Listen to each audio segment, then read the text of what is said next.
తెలంగాణలో ఆర్టీసీ కార్మికుల సమ్మె కొనసాగుతుంది. తమ డిమాండ్ సాధన కోసం ఆర్టీసీ కార్మికులు అర్ధరాత్రి నుంచి సమ్మెలోకి వెళ్లారు. దీంతో బస్సులన్నీ డిపోలకే పరిమితమయ్యాయి.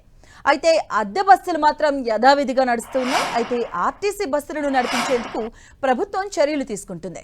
పోలీస్ బందోబస్తు మధ్య బస్సులు నడిపించేందుకు ప్రయత్నిస్తుంది. అయితే దీన్ని కార్మికులు అడ్డుకుంటున్నారు. డిపోల దగ్గర ధర్నాలు, రాస్తారోకలతో నిరసన చెలుపుతున్నారు. ప్రభుత్వానికి వ్యతిరేకంగా నినాదాలతో హోరెత్తిస్తున్నారు. పలుచోట్ల ఆర్టీసీ కార్మికులను పోలీసులు అరెస్ట్ చేస్తున్నారు.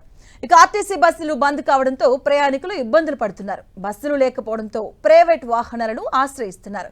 ఆర్టీసీ సమ్మెతో ప్రైవేట్ వాహనాలకు గిరాకీ పెరిగింది.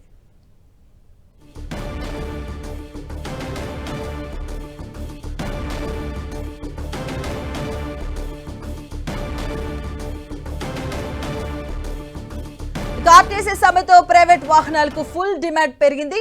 మరోవైపు ఎంఎంటీఎస్ రైళ్లు, మెట్రో రైల్స్ లో ఫుల్ రష్ కొనసాగుతుంది. హైదరాబాద్ లో ర్యాపిడో, ఓలా, ఊబర్ కు బుకింగ్స్ పోటెత్తుతున్నాయి.